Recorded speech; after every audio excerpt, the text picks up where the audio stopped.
Welcome my YouTube family. कैसे आप सब? होपफुली आप लोग बिल्कुल ठीक होंगे। और आज मैं यहाँ पे बना रही हूँ चॉकलेट गनाश केक। उस फुल मैं केक को जो है वो गनाश से कवर करूँगी, तो वीडियो को एंड तक देखिएगा ताकि अच्छे से समझ में आए। यहाँ पे ये मैंने 7 इंच का मोल्ड लिया था और उसको ऑयल डाल के ब्रशिंग कर ली थी। फिर उसके बाद मैंने इसके अंदर बटर पेपर लगा दिया था। अब यहाँ पे मैंने ये 1 कप मेजर करके लिया है अब मैदा, और इसको मैं स्टेनर में डाल के छान रही हूँ। और इसको छानने से ये होता है कि आप जब इसको छानते हो ना, तो उससे आपका केक जो होता है ना बहुत हल्का बनता है और बहुत अच्छे से राइज़ होता है। क्योंकि इसके अंदर जब हम इसको स्टेनर से निकालते हैं तो उससे क्या होता है कि हमारा जो इसमें एक एयर आ जाती है, उसकी वजह से हमारा केक जो होता है ना बहुत ज़्यादा अच्छा सा फ्लफ़ी बनता है। तो बस इसी तरह हमने कोको पाउडर को भी डालना है। यहाँ पे मैंने 3 टेबल स्पून जो है कोको पाउडर लिया था, उसको भी आपने इसी तरीके से स्टेनर से करना है। क्योंकि देखें इसमें भी छोटी-छोटी सी लम्प्स होते हैं, तो वो फिर इस तरह से जब आप स्टेन करते हो तो वो ख़त्म हो जाते हैं। देखिए मैं दबा-दबा के इस तरह से कर रही हूँ, तो यह आपने ज़रूर इस चीज़ को करना है। इसको ऐसा नहीं हो कि आप ऐसे ही डाल दो, तो फिर आप कहते हो कि मेरा केक अच्छा नहीं बना। तो बिल्कुल जिस मेथड से मैं बता रही हूँ वैसे ही आप बनाओगे तो आपका केक भी बहुत अच्छा बनेगा। 1 टीस्पून जो है मैंने बेकिंग पाउडर डाला है, और पिंच ऑफ मैंने इसके अंदर सॉल्ट डाला था। ये हमारे ड्राई इंग्रेडिएंट्स थे, तो मैंने साइड पे रख दिया। अब यहाँ पे 1/4 कप जो है मैंने यहाँ पे लिया था ऑयल, और अब ये हाफ़ कप मैं यहाँ पे ले रही हूँ मिल्क। ये हम जो है ना वेट इंग्रेडिएंट्स जो है वो एक जगह रखेंगे और ड्राई एक जगह कर देंगे। तो बस ये आप सब चीज़ें जब निकाल लोगे ना तो आराम से फिर केक बना लोगे। अब यहाँ पे वनीला मैं चॉकलेट एसेंस डाल रही हूँ। अगर आपके पास चॉकलेट नहीं हो तो आप वनीला एसेंस भी डाल सकते हो, और अगर वनीला नहीं हो, लेमन हो, तो लेमन भी डाल सकते हो। तो बस यहाँ पे मैंने हाफ़ कप जो है वो चीनी ली थी। अब आपने इसको बिल्कुल बारीक पीस लेना है। ये घर की जो होती है मोटी वाली चीनी, ये थी, मैंने इसको पीस लिया।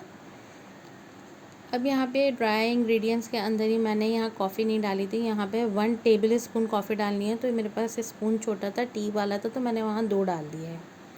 यहाँ पे एक बाउल में आपने 2 अंडे जो हैं वो ले लेने हैं। अगर आपके पास बीटर हो तो आप बीटर से कर लो, वरना हैंड विक्स से होता है आप उससे भी कर सकते हो, जिसे फेटू कहते हैं हम, उससे भी आप कर सकते हो। तो सेम वही रिज़ल्ट आता है, बट ये है कि ये आपको 5 से 10 मिनट लगते हैं, उसमें 15 से 20 मिनट लगेंगे, बस थोड़ा सा फ़र्क ही होता है। और आपने बहुत अच्छे से इसको अंडों को जो है वो बीट कर लेना है, बहुत अच्छे से फ्लफ़ी हो जाएं। जब आपके अंडे अच्छे से फ्लफ़ी हो जाएं तो फिर इसके अंदर आपने शुगर ऐड करनी है जो हमने पीस के रखी है। तो ये आपने थोड़ी थोड़ी सी ऐड करनी है, ये नहीं एक साथ ही अगर आप डाल दोगे तो उससे क्या होगा, आपका स्पंज जो होता है वो बैठ जाता है। यानी ये जो आपका फॉर्म बना है फ्लफ़ी हुआ है, या फ्लफ़ीपन जो होता है वो बैठ जाता है अगर आप एकदम से सारे इसके अंदर शुगर ऐड कर देते। तो हमने थोड़ी थोड़ी इसके अंदर शुगर ऐड करनी है और इसको मिक्स करते रहना है। बस यहाँ आपने सारी अच्छी तरीके से इसको मिक्स करना है। कोई ऐसा मसला नहीं है, अगर आपके पास बीटर नहीं है तो हैंड विक्स जो होता है उससे कर लें, उससे भी आराम से आपका बन जाता है केक। बस थोड़ा सा होता है, टाइम लेता है, ये जल्दी हो जाता है। देखिए अब इस तरीके से यहाँ पे देखें रिबन कंसिस्टेंसी में आ जाए तो फिर आपने क्या करना है, बस अब इसको यहाँ पे छोड़ देना है। तो यहाँ पे मैंने इसके जो क्लिप थे वो निकाल दिए और इनको अच्छे से क्लीन कर लो। अब यहाँ पे मैं चॉकलेट जो है इस बैटर के अंदर नहीं डालूँगी, वो जो हमने लिक्विड बैटर बनाया ना उसके अंदर हमें चॉकलेट चाहिए। तो मैंने ये चॉकलेट न्यूट्रेला चॉकलेट जो मिलती है, ये चोको की चॉकलेट्स मिलती है ना, तो वो मैंने 1 टीस्पून जो है ना इसके अंदर ऐड कर दी थी लिक्विड में। आज इंतहा की गर्मी हो रही थी, बहुत ज़बरदस्त, जिसे कहते हैं ना लू चल रही, और इतना गर्म वेदर हो रहा था कि चॉकलेट भी रखे रखे बाहर मेल्ट हो रही थी। अब यहाँ ड्राई इंग्रेडिएंट्स को पहले अच्छे से आपने सबको बहुत अच्छे से मिक्स कर लेना है, ताकि इसमें बेकिंग पाउडर, कोको पाउडर, नमक, ये सब चीज़ जो है ना मैदे में अच्छे से मिक्स हो जाए। जब ये मिक्स हो जाएगा ना, फिर आपने थोड़ा थोड़ा लेके और इसको कट एंड फोल्ड करना है, बस इस तरीके से। अच्छा बहुत ज़्यादा आपने नहीं करना है, इससे क्या होगा, आपको बस इस तरह करना है कि ये फ्लफ़ीपन जो है वो आपका ना बैठे। जो आपके एग फ्लफ़ी हो, ये जो एग को आपने बीट करके जो फॉर्म बनाया हुआ है ना, ये नहीं ख़त्म होना चाहिए आपका। बस जिस तरह मैं देखें कट एंड फोल्ड कर रही हूँ, आपने इसी तरीके से इसको करना है। इससे क्या होता है कि आपके आराम से जो ये सारा ड्राई इंग्रेडिएंट्स है तो ये सब आपका मिक्स हो जाएगा। अच्छा यहाँ पे ड्राई के साथ मैंने लिक्विड इंग्रेडिएंट्स भी जो निकाल के रखे थे सारे, वो भी इसके अंदर ऐड कर दिए। और बस अब हम यहाँ पे थोड़ा थोड़ा बैटर डालते रहेंगे ड्राई वाला और मिक्स करते रहेंगे, क्योंकि यहाँ पे मैंने इसलिए ये वेड इंग्रेडिएंट्स डाले हैं। यहाँ पे मैं मैदा डाली हूँ ना, तो ये बहुत थिक हो रहा था, तो इसके लिए हमें ज़रूर कोई ना कोई लिक्विड डालना था। तो मैंने ये जो लिक्विड इंग्रेडिएंट्स रखे थे ये इसके अंदर ऐड कर दिए थे। तो अब यहाँ पे आप थोड़े से लिक्विड डाल सकते हो, थोड़ा सा ये ड्राई डाल सकते हो, ऐसे भी मिक्स कर सकते हो। बट मैंने एक साथ ही लिक्विड डाल दिया था और फिर ड्राई इंग्रेडिएंट्स थोड़े थोड़े करके हम इसके अंदर ऐड करेंगे। और बहुत अच्छे से आपने करना है कि कहीं ऐसा ना हो कि नीचे जो है आपके ड्राई इंग्रेडिएंट्स पर रह जाएं। आपने कट एंड फोल्ड करोगे ना, उससे क्या होता है नीचे जो अगर आपके तह में होते हैं तो वो भी निकल आते हैं, ड्राई जो हुआ होता है। तो बस यहाँ पे हमने अच्छे से बहुत मिक्स कर लिया था अपने बैटर को। और ये देखें अभी ये कितना फ्लफ़ी ही है हमारा। इसको बस आपने फ्लफ़ीपन जो है इसको ख़त्म नहीं करना। अगर इसको करोगे तो आपका केक फिर राइस अच्छा नहीं होगा, बैठ जाएगा। अब यहाँ पे हमने मोल्ड जो रेडी करके रखा था, सारा इंग्रेडिएंट्स हमने इसके अंदर डालना है। अब इसको हमने डालने के बाद हल्का सा डैब डैब करना है ताकि इसके अंदर अगर एयर होगी वो निकल जाएगी। यहाँ मैंने प्री हीट करने के लिए 10 मिनट पहले पतीले को रख दिया था। तो बस अपने पतीले को खोलना है और इसके अंदर कोई भी स्टैंड रख देना है। मैंने तो ये स्टैंड था ये रख दिया था और इसके साथ ही जो हमने ये बैटर बनाया है पैन ये रख देंगे। इसको रखने के बाद इसका ढकना जो है वो बंद कर देंगे और इसका होल जो खुला हुआ था तो मैंने इसको भी बंद कर दिया था। अब यहाँ पे मैंने आज देखें मीडियम टू लो फ्लेम जो होती है उस पर रख दिया था और ये 45 मिनट के लिए रखा था।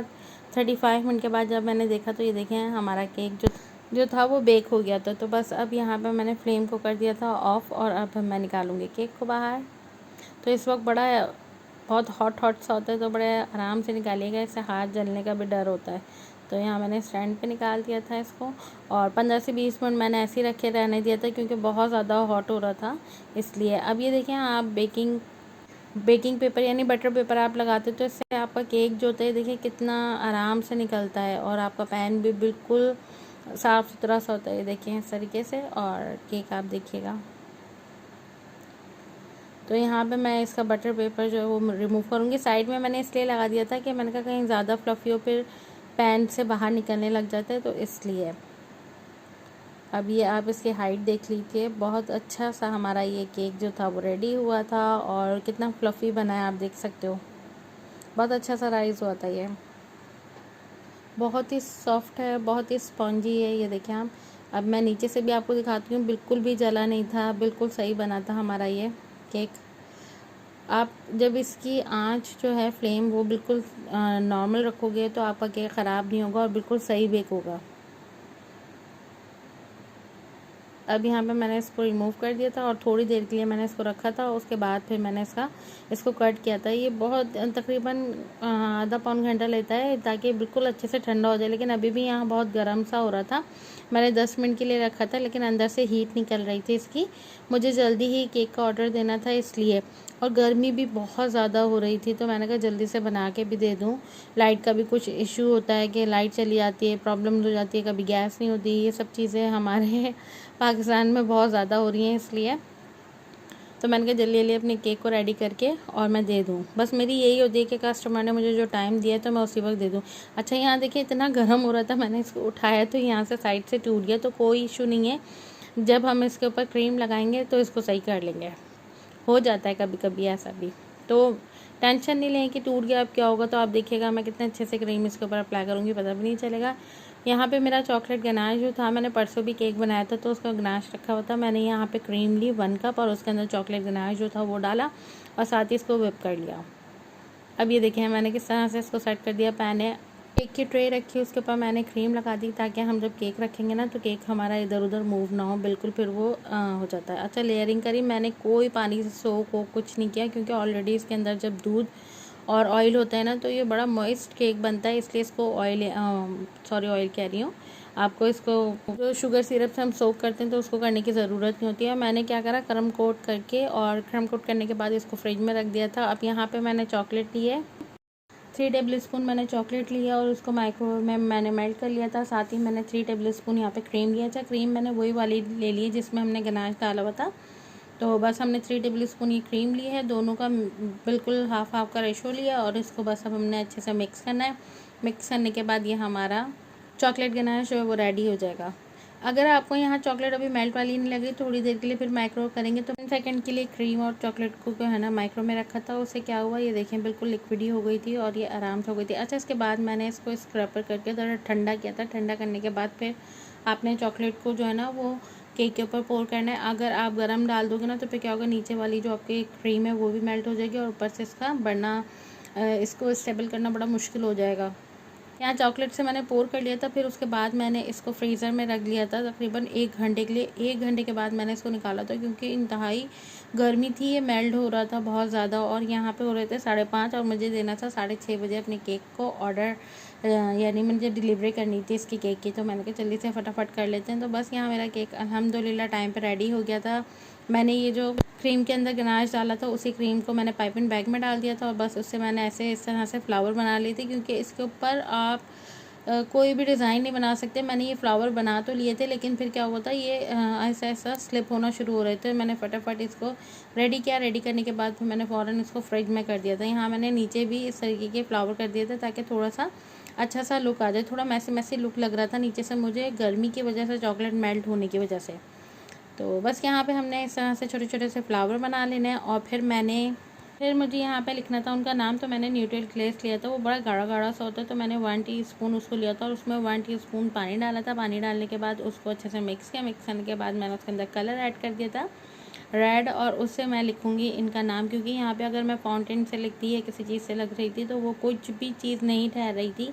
और ये अभी आपको मेरा केक इतना अच्छा लग रहा है, थोड़ी देर बाद ये केक जो था ना बिल्कुल मैसी होना शुरू हो रहा था। तो मैंने इसको जल्दी से फ्रीज़र कर दिया था फ़ौरन ही, क्योंकि ये साइड के 2 फ्लावर जो थे ना, मुझे ऐसा फ़ील हो रहा था कि ये नीचे जा रहे हैं। जल्दी से मैंने HBD लिखा और कुछ ज़्यादा नहीं लिखा, और बच्चे का जो नाम था आहद वो लिख दिया था। थोड़े से फ्लावर पे ऐसे ही बस छोटे छोटे से बॉल्स लगा दिए थे। जल्दी से डेकोर करके मैंने इसको फ्रीज़र में कर दिया था ताकि मेरा ये केक जो ना अच्छे से फ्रीज़ हो जाए और बस मैं अपने क्लाइंट के हैंड ओवर कर दूँ बिल्कुल सही। गर्मी की वजह से बड़ा मुश्किल होता है इन केक को और चॉकलेट वाले केक को हैंडल करना।